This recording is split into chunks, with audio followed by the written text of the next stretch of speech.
হচ্ছে চাষি ভাইদের নিজস্ব অনুষ্ঠান কিষাণ বাণী।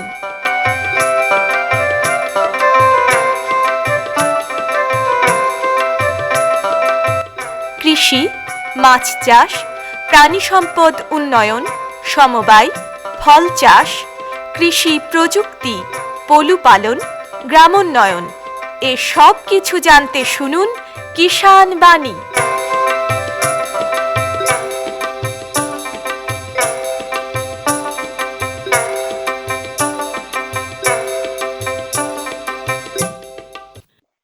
শ্রোতা বন্ধুদের অনেক অনেক প্রীতি ও শুভেচ্ছা জানিয়ে শুরু করছি ভারত সরকারের কৃষি ও কৃষক কল্যাণ মন্ত্রকের কৃষি সহযোগ ও কৃষক কল্যাণ দপ্তরের সহায়তায় অনুষ্ঠান কিষাণ বাণী।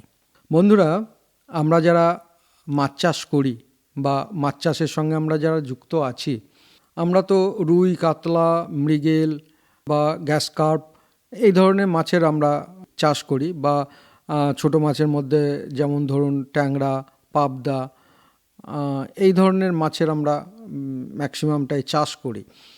কিন্তু আমরা যে ছোটোবেলায় দেখেছি যে পাঁচ মিশালি মাছ, মানে দেশীয় যে ছোট মাছগুলো, তার মধ্যে বিভিন্ন ধরনের মাছ আছে, সেই একসঙ্গে মাছ বাজারে বিক্রি করা, এখন কিন্তু আর এইগুলো বাজারে দেখতে পাওয়া যাচ্ছে না। এইগুলো কিন্তু আস্তে আস্তে আমাদের মানে থেকে হারিয়ে যাচ্ছে। তো এই মাছগুলোকে, এই যে দেশীয় যে বিভিন্ন ধরনের ছোট মাছ, এই ছোট মাছগুলোকে কিভাবে আমরা সংরক্ষণ করতে পারবো, বা এই মাছের গুরুত্বই বা কতটা আছে, এই বিষয় নিয়ে আজকে আমরা আলোচনা করব। আর এই আলোচনার জন্য আমরা পেয়েছি জেলার ফিশারি দপ্তরের অ্যাসিস্ট্যান্ট ফিশারি অফিসার অনিরুদ্ধ রায়কে। অনিরুদ্ধবাবু, আপনাকে আকাশবাণী মুর্শিদাবাদের পক্ষ থেকে নমস্কার। নমস্কার। যে কথা বলছিলাম যে দেশীয় ছোট মাছ বলতে তো অনেক রকম মাছ আছে। আমরা কোন কোন মাছগুলোকে সংরক্ষণ করার দরকার, যে মাছগুলো হারিয়ে যাচ্ছে, বা এই সব মাছগুলোর গুরুত্বই এখন বর্তমানে কতটা? দেখুন, দেশীয় ছোট মাছ বলতে আমরা যে মাছগুলোকে 15 সেন্টিমিটার থেকে 20 সেন্টিমিটারের মধ্যে যেগুলোর দৈর্ঘ্য হয়, এবং আমাদের দেশীয় ছোট মাছ ধরুন দুটো সেক্টরেই থাকে, একটা হচ্ছে সামুদ্রিক এবং একটা হচ্ছে আমাদের মিষ্টি জলে। তো আমরা যে এরিয়াটায় বসবাস করি বা যে এরিয়াটা নিয়ে আমরা এখন আলোচনা করছি, সেটা হচ্ছে মিষ্টি জলের যে সমস্ত দেশীয় ছোট মাছগুলো রয়েছে। তো আমরা আগে বাজারে গেলেই, যেটা আপনি বলছিলেন একটু আগেই, যে বিভিন্ন ধরনের ছোট মাছ আমরা পেতাম। সেখানে কাঁচকি, তেচোকা, আপনার হচ্ছে কিছু হয়তো বেলে মাছ, তার সাথে পুঁটি, মোড়লা, এগুলো সব পাওয়া যেত। অর্থাৎ এই বেলে, তারপরে ধরুন পুঁটি, মোড়লা, এগুলো অল্প বিস্তর এখন পাওয়া যাচ্ছে। কিন্তু তার সাথে ধরুন তেচোকা পাওয়া যেত, তার সাথে ভেদা মাছ পাওয়া যেত, তার সাথে বাঁশপাতা পাওয়া যেত, এরকম কিছু মাছ আরও পাওয়া যেত। তারপর ধরুন এই যে পিউলি, কাজলি, এগুলো খুব ইজিলি অ্যাভেলেবেল ছিল। এখন বাজারে গেলে কিন্তু আমরা প্রতিদিন এগুলো, মানে পাঁচমিশালি মাছ তো বাদই দিন, আপনি ধরুন শুধু পিউলি কি কাজলি, এগুলো হচ্ছে রেয়ার, কোনো দিন দেখা যায়, কোনো দিন পাওয়া যায় না। আগে পুরোটাই হচ্ছে আমাদের মাছ চাষটা পুরোটাই ছিল প্রাকৃতিকভাবে হতো, আমরা সেটাকে ক্যাপচার করতাম, করে হচ্ছে বাজারে বিক্রি করেছি। তথাকথিত কোনো চাষ বা এই ধরনের বিষয়টা ছিল না। বর্তমানে আমরা শুধু চাষ নয়, আমরা সেটা বিজ্ঞানসম্মতভাবে চাষ করছি। সেই চাষ করার জন্য পুকুর তৈরি থেকে সেখানে মাছের খাবার দেয়া, সেখানে মাছকে পরিচর্যা করা, বিভিন্ন রকমের পদ্ধতি আমরা মেনে চলছি, এবং যত দিন যাচ্ছে সেটা উন্নত হচ্ছে। আজ থেকে হয়তো 2 বছর আগে যে চাষি মাছের খাবারটা রোজ ব্যবহার করতেন না, তিনি এখন কিন্তু প্রতিদিন খাবার ব্যবহার করছেন, এবং সেটা হয়তো ভালো দানা খাবার, যেটা ভাসমান দানা খাবার, সেই খাবারটা উনি ব্যবহার করছেন। এই দিকটায় আমরা উন্নত হয়েছি। কিন্তু আমাদের নিজস্ব যে হচ্ছে ছোট মাছগুলো ছিল, দেশীয় যেগুলো ছোট ছোট মাছ ছিল, সেই মাছগুলো ক্রমাগত হারিয়ে যেতে বসেছে। এই মাছগুলো বাঁচানোটা বা এইগুলোকে সংরক্ষণ করাটা, এবং আগামীতে যাতে এটা পাওয়া যায় সেই জায়গাটা দিকে হচ্ছে নজর দেওয়াটা খুব একটা গুরুত্বপূর্ণ বিষয়। এবং এটাতে চাষি ভাই যারা রয়েছেন তাদের এগিয়ে আসাটা অন্যতম একটা জায়গা এটা। তার কারণ বিভিন্ন চাষি ভাইদের পুকুরে তারা যখন মাছ চাষ করছেন এবং চাষ করে সেই মাছটা বাজারে আসছেন, তখন কোনো সময় দেখা যাচ্ছে তাদের পুকুরে বিভিন্ন রকমের ছোট মাছ কোনো না কোনোভাবে হয়তো সেটা চলে এসেছে, এবং তাতে দেখা যাচ্ছে তার একটা এক্সট্রা প্রোডাকশান হয়ে যাচ্ছে, এবং সেটা সে বাজারে বিক্রি করছে, তাতে কিন্তু লাভ পাচ্ছে, যেহেতু বাজারে এটার ভালো দাম রয়েছে, চাহিদা রয়েছে। তো আমি চাষি ভাইদের কাছে এটাই অনুরোধ করব বা তাদেরকে এই পরামর্শটাই দেবো যে আপনারা যখন এই সময় মানে সিজন শুরু হওয়ার সময়টায় পুকুর তৈরি করেন, তো আপনারা মহুয়া খোল দিচ্ছেন বা অন্য কোনোভাবে হয়তো পুকুরটাকে তৈরি করছেন, সেই সময় সমস্ত মাছ ভাসছে প্রচণ্ডভাবে এবং কিছু মাছ হয়তো সেখানে মারাও যায়।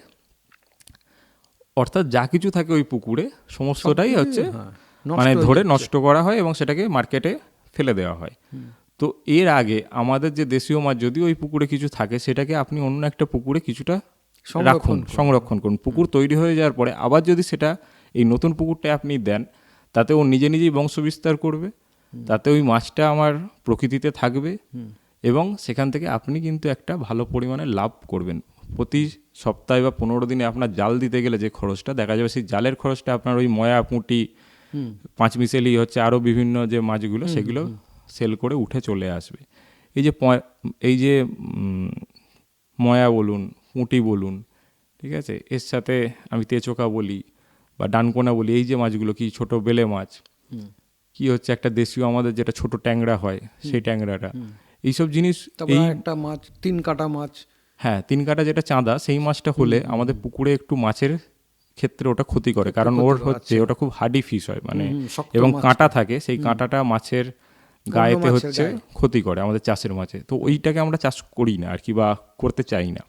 কিন্তু বাকি এই ধরুন পুঁটি, মোড়লা, কি ডানকোনা, তেচোকা বা হচ্ছে বেলে, কি হচ্ছে যেটা দেশি ট্যাংরা ছোট সাইজের, ঠিক আছে, এগুলো যদি আমার মানে চাষের যে মাছ রয়েছে তার সাথে যদি চাষ হয়, সে কিন্তু এর কোনো ক্ষতি করবে না বা এদের সাথে খাবারেরও প্রতিযোগিতাতে আসবে না।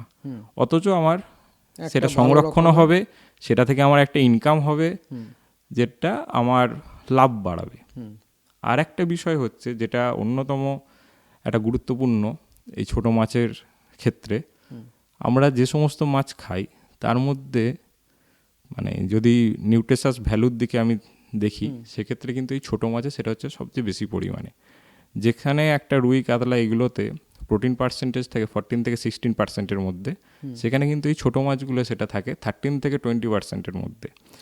ইভেন আমাদের যে মোরলা মাছ সেটাতেই 18%-এর কাছাকাছি প্রোটিন রয়েছে, ঠিক আছে, মানে এর গুণাগুণ অনেক বেশি। এবং শুধু প্রোটিন না, প্রোটিনের সাথে সাথে হচ্ছে এখানে বিভিন্ন রকমের যে মিনারেলসগুলো, সেখানে আপনার আয়রন বলুন, জিঙ্ক বলুন, সেলেনিয়াম, তার সাথে হচ্ছে ম্যাগনেসিয়াম, ফসফরাস, ক্যালসিয়াম, এগুলো সব রয়েছে, যেটা কিন্তু আমার একটা বড় মাছে এতটা ভালোভাবে থাকে না বা সবগুলো বিষয় থাকে না। তার সাথে এখানে ওমেগা 3 ফ্যাটি অ্যাসিড বা ওমেগা 6 ফ্যাটি অ্যাসিড সেটাও অল্প পরিমাণে থেকে থাকে এই ছোটো মাছে। যেমন মোরলা মাছেই ওমেগা 3 ফ্যাটি অ্যাসিড রয়েছে, সেটা কিন্তু আপনার যে আমি রুই, কাতলা খাচ্ছি সেখানে কিন্তু পাচ্ছি না। এবং ডাক্তারবাবুরাও বলেন যারা অসুস্থ মানুষ বা যাদের বিভিন্ন ধরনের রোগ রয়েছে ধরুন, তাদেরকে বলে ছোট মাছ খাবেন, বড় মাছ বারণই করে একদম। কিন্তু এখন যদি বাজারে আমরা এই মাছটা নাই পাই, তাহলে আমরা খাবো কোথা থেকে? তখন বাধ্য হয়ে খেতে হয়, কিন্তু এটা তো শরীরের পক্ষে ঠিক নয়, প্রতিদিন বড় মাছ খাওয়াটা ঠিক নয়। তো এই কারণেই আমরা সংরক্ষণ করব। প্রথম কথা হচ্ছে আমরা তো সংরক্ষণ করব, দ্বিতীয় কথা হচ্ছে যে এটা তো বাজারের দামটা তখনই বেশি হবে যখন হচ্ছে সেটার আপনার চাহিদা রয়েছে অথচ তার সাপ্লাইটা নেই। তার কারণ হচ্ছে এতদিন পুরোটাই হচ্ছে প্রাকৃতিক জায়গা থেকে এটাকে সংগ্রহ করে, বিল বলুন, হচ্ছে নদী বলুন বা মাঠ বলুন, মাঠে এগুলো বেশি পাওয়া যেত। এখন সেই মাঠেতে প্রচুর পরিমাণে ধরুন ওষুধ বা পলিউশন হয়ে যাচ্ছে বলে সেগুলো সংখ্যায় কিন্তু অতটা কমে যাচ্ছে, স্বাভাবিক নিয়মে যেটা কমে যাচ্ছে, ঠিক আছে। তো এটাকে রক্ষা করতে গেলে বা এটাকে আগে এই একইভাবে অ্যাভেলেবিলিটিটা বাড়াতে গেলে আমাদেরকে চাষি ভাইদেরকে এগিয়ে আসতে হবে, তাদের পুকুরে কিছু পরিমাণ এটাকে রাখতে হবে, যাতে এরা নিজেরাই বংশ বিস্তার করে বৃষ্টির জল পড়ার সাথে সাথে। তো সেই বংশ বিস্তারটাও হতে থাকবে এবং তার ইনকামও বাড়বে, তার সাথে আমার যেটা প্রকৃতিতে থাকবে, হারিয়ে যাওয়ার জায়গাটা তৈরি হবে না। যেমন ওই মাছপাতা মাছ বা ভেদা মাছ, যেটা কিন্তু মুর্শিদাবাদ জেলায় খুব পাওয়া যেত বিলেতে, ভেদা মাছটা তো আগে খুব পাওয়া যেত এটা। এবং ওই ভেদা মাছ যেটা, সেটা কিন্তু একটা মানে অর্নামেন্টাল, মানে হচ্ছে রঙিন মাছ, অর্নামেন্টাল ফিশ হিসেবে ট্রিট হয়, ওটার মানে একটা গুরুত্ব রয়েছে, ঠিক আছে। কিন্তু সেটাও এখন বলতে গেলে পাওয়াই যায় না, ঠিক আছে, খুব রেয়ার হয়তো দেখা যায় বা পাওয়া যায় কিছু কিছু জায়গায়, ঠিক আছে। তারপরে এখানে ওই একটা ছোট খয়রা মাছ পাওয়া যায়, ঠিক আছে, যেটা খুব ভালো টেস্ট হয়। তো ওই মাছটাও যেমন কিছু বিলেই পাওয়া যায় এখনো, কিন্তু আগে হয়তো আরো বেশি পরিমাণে পাওয়া যেত, সেটা জায়গাগুলো সংকুচিত হয়ে আসছে ক্রমশ।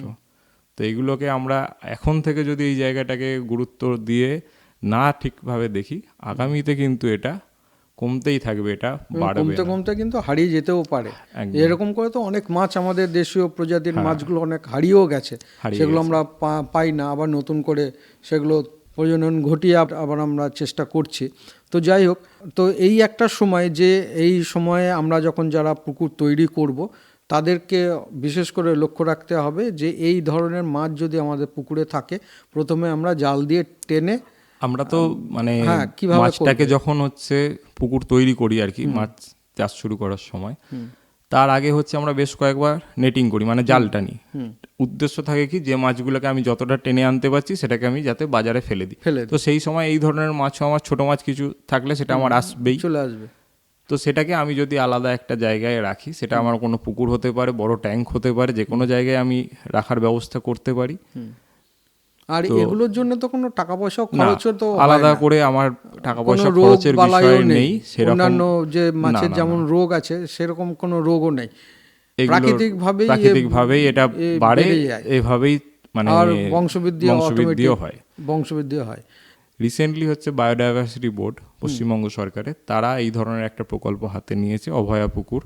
সেখানে কিন্তু এই ধরনের ছোট মাছগুলোকেই সংরক্ষণ করার ব্যবস্থা করা হচ্ছে, সেখানে রাখা হচ্ছে, যাতে ভবিষ্যতে এটা হারিয়ে না যায়। তারা সেখানে প্রাকৃতিক উপায়ে, স্বাভাবিক পরিবেশে, যে পরিবেশে তারা বাঁচতো সেই পরিবেশে তারা যাতে বংশবিস্তার করে তারা থাকতে পারে, এই ধরনের এই প্রকল্প একটা হাতে নেওয়া হয়েছে। এবং সেটা বলতে গেলে প্রত্যেকটা জেলাতেই চলছে, আমাদের এই জেলাতেও চলছে।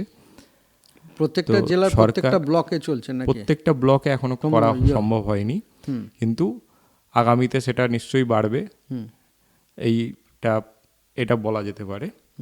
আর এর সাথে যেটা আমি প্রথমে একটা জিনিস বললামই, যে চাষি ভাইদেরকে আমাদেরকে আরও সচেতন হতে হবে, আমাদেরকে এগিয়ে আসতে হবে, কারণ এখান থেকে বেনিফিটটা বেশি পাবো হচ্ছে চাষি ভাইরাই।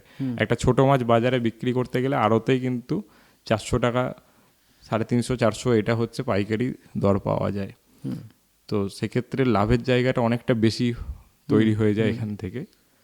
তো এটাকে গুরুত্ব দিয়ে এটাকে ভাবতে হবে, এবং সেটা এখন থেকেই তার চাষটা কিভাবে করব বা কোন পুকুরটায় রাখবো সেটাকে একটু মাথার মধ্যে চিন্তা ভাবনা করে নিয়ে এগোতে হবে, যাতে এই সিজনে যা মাছ আমরা পেয়েছি, আগামী সিজনে যাতে এই ছোট মাছটা আরেকটু বেশি বাজারে দিয়ে তাতে আমার নিজের লাভটা একটু বাড়াতে পারি। বিশেষ করে যারা বাণিজ্যিকভাবে যারা মাছ চাষ করি, তাদেরকে অন্তত লক্ষ্য রাখতেই হবে, কারণ তারা তো প্রথমে বাণিজ্যিকভাবে চাষ করতে গেলে প্রথমে পুকুরটাকে তৈরি করতেই হয়, এবং পুকুরটা তৈরি করতে গেলে এই মাছগুলোকে একটু আলাদা করে সংরক্ষণ করতে হবে, আলাদা পুকুর করতে হবে। তো এটা একটা উপরি পাওনা হয়ে যেতে পারে আমার মনে হয়। যে সমস্ত মানে আমাদের দপ্তর থেকে যখন প্রশিক্ষণ দেওয়া হয়, সেখানেও এই বিষয়টা নিয়ে আমরা মাঝে মাঝে, মানে প্রতিটা প্রশিক্ষণেই একটা পার্ট থাকে, সেখানে আমরা এটা আলোচনা করি। বহু চাষির কাছ থেকে আমরা যে ফিডব্যাকটা পেয়েছি, তাতে দেখা গেছে যে ওনাদের কথা অনুযায়ী এটা থেকে তার হয়তো যে নিয়মিত যে জাল দেওয়ার যে খরচটা, মাসে হয়তো উনি 2বার জাল দেন 15 দিন অন্তর, সেই জাল দেওয়ার খরচটা হয়তো ওনার ওই 3-4 কিলো মাছ বিক্রি হচ্ছে ওই ময়া, এখানকার লোকাল ভাষা ওটাকে ময়া বলে, মোরলাকে ময়া, পুঁটি, ওইসব বিক্রি করে ওনার হচ্ছে ওই জাল দেওয়ার যে 1500-1600 টাকা কি 2000 টাকা, সেটা ওখান থেকে দেখা গেছে উঠে যাচ্ছে আর কি। ঠিক আছে, এবার ওই যে টাকাটা উঠে যাওয়া মানে কি, ওনার যে খরচটা, সাদা মাছের যেটা উনি চাষ করছিলেন আর কি, সেখানে যে খরচটা ছিল সেই খরচটা ওখান থেকে কমে গেল, এদিকে ওনার লাভ হচ্ছে। তো ওনারা বেশিরভাগ ক্ষেত্রে কিন্তু ওনাদের মানে এটাতে যে লাভ হচ্ছে এটা ওনারা স্বীকার করেন, এবং ওনারা চেষ্টাও করেন, কিন্তু ওনার ওই বিষয়টাকে যে আগে থাকতে ভেবে সংরক্ষণ করা দরকার, রেখে দেওয়া দরকার, সেই বিষয়টা ওনাদের মাথায় থাকে না। ঠিক আছে, সেই জায়গাটাকেই মানে তুলে ধরাটা বা ওনাদের মাথায় এই জিনিসটা দেওয়াটাই হচ্ছে, যারা আমরা মাছ চাষ করছি তারা তো আমরা এই কথা ভাববই। আর এই বিষয়ে যদি বিশেষ কিছু জানতে হয়, তাহলে আপনারা আপনার ব্লকে যে ফিশারি দপ্তর থাকে সেই দপ্তরে গিয়ে আপনারা আরও বিশদভাবে জানতে পারবেন। এই যে স্কিমগুলো এসছে, এই যে স্কিম চলছে, এই স্কিমের জন্য কি কোনো প্রশিক্ষণ বা কোনো সহযোগিতা ফার্মারদের করা হয়? না, এটা কোনো স্কিমের আন্ডারে নেই। এমনি যখন আমাদের ডিপার্টমেন্টের প্রশিক্ষণ হয়, সেখানে বেশ কিছু টপিক থাকে, তার মধ্যে একটা টপিক থাকে যে ছোট মাছগুলোর হচ্ছে দেশীয় ছোট মাছগুলো, তার সংরক্ষণ, তার হচ্ছে কীভাবে সেগুলোকে রক্ষা করা যায়, বাড়ানো যায় আগামীতে বংশ বিস্তার করিয়ে, প্রজনন, এগুলো থাকে। আচ্ছা, আর আমি যেটা বললাম যে বায়োডাইভার্সিটি বোর্ডের যেটা অভয়া পুকুর, সেটা হচ্ছে কোনো সরকারি জায়গাতেই সরকারি পুকুরকে কনভার্ট করা হচ্ছে। তার উদ্দেশ্যটা হচ্ছে যে একটা হয়তো ওই জায়গাটা যে সরকারি পুকুর আছে, ধরুন কোনো একটা সরকারি দপ্তর কি হয়তো কোনো একটা সরকারি এরিয়াতে ওই পুকুরটা রয়েছে, সেটাতে করা হচ্ছে যাতে ওটাতে মানে নিজেদের একটা নজর বলুন, যেটা মানে ঠিকঠাকভাবে সেটাকে মেনটেন করা যায়। কারণ একটা বাইরে একজন চাষিকে দিয়ে করালে সেক্ষেত্রে আমাদের পরিধিটা আরও বাড়াতে হবে, ঠিক আছে? কোনো একটা জায়গায় বা দুটো জায়গায় আমরা পাইলট হিসেবে করতে পারবো না, ঠিক আছে? তাহলে বন্ধুরা, আমরা যা মাছ চাষের সঙ্গে যুক্ত আছি এটা একটু নজর আপনাদের দিতেই হবে, যে যে আমরা ছোট মাছ বলছি, দেশীয় যে ছোট মাছ বলছি, সেই ছোট মাছগুলোকে আমরা গুরুত্ব সহকারে সেইগুলোকে আমরা সংরক্ষণ করব। এবং শুধু সংরক্ষণ করব এই নয়, যে এই সংরক্ষণের ফলে কিন্তু আপনাদেরই একটা আর্থিক যে লাভ, সেই লাভ কিন্তু আপনারা পাবেন। আর বললাম তো, এই বিষয়ে যদি বিশদ জানতে হয় তাহলে আপনারা আপনার ব্লকের যারা কৃষি মৎস্য আধিকারিক যারা রয়েছেন তাদের সঙ্গে যোগাযোগ করবেন, যোগাযোগ করে আরও বিশেষভাবে জেনে নিতে পারবেন। তো এই বিষয়ে এতক্ষণ আমরা আলোচনা করছিলাম। এই আলোচনার জন্য আমরা পেয়েছিলাম জেলার মৎস্য দপ্তরের অ্যাসিস্ট্যান্ট ফিশারি অফিসার অনিরুদ্ধ রায়কে। অনিরুদ্ধবাবু, আপনাকে আমাদের তরফ থেকে এবং কৃষক বন্ধু, শ্রোতা বন্ধু প্রত্যেকের তরফ থেকে অসংখ্য ধন্যবাদ। নমস্কার। নমস্কার, ধন্যবাদ আপনাকে। हर जोखिम से निकल कर फसल आए, सुरक्षित हो जाए। फसल बीमा से हर किसान अब आत्मनिर्भर हो जाए। संकट के समय प्रधानमंत्री फसल बीमा योजना किसानों के लिए वरदान है। अब सूखा पड़े या बाढ़ आ जाए, कोई डर नहीं। अब ओले पड़े या कीट पतंगे फसल खा जाए, कोई फिक्र नहीं, क्योंकि हमने लिया है प्रधानमंत्री फसल बीमा। बुआई से फसल कटाई तक हर जोखिम का दावा, न्यूनतम प्रीमियम पर अधिकतम भुगतान का वादा। योजना से हर साल जुड़ रहे हैं 5 करोड़ से ज्यादा किसान। अब आपकी है बारी। नजदीकी कृषि कार्यालय, सहकारी समिति, बैंक शाखा, अधिकृत बीमा कंपनी या जन सेवा केंद्र में स्वेच्छा से करा सकते हैं पंजीकरण। फसल बीमा पोर्टल या फसल बीमा ऐप द्वारा भी कराया जा सकता है पंजीकरण। प्रधानमंत्री फसल बीमा योजना, आपकी फसलों का संपूर्ण सुरक्षा कवच। कृषि एवं किसान कल्याण मंत्रालय, भारत सरकार।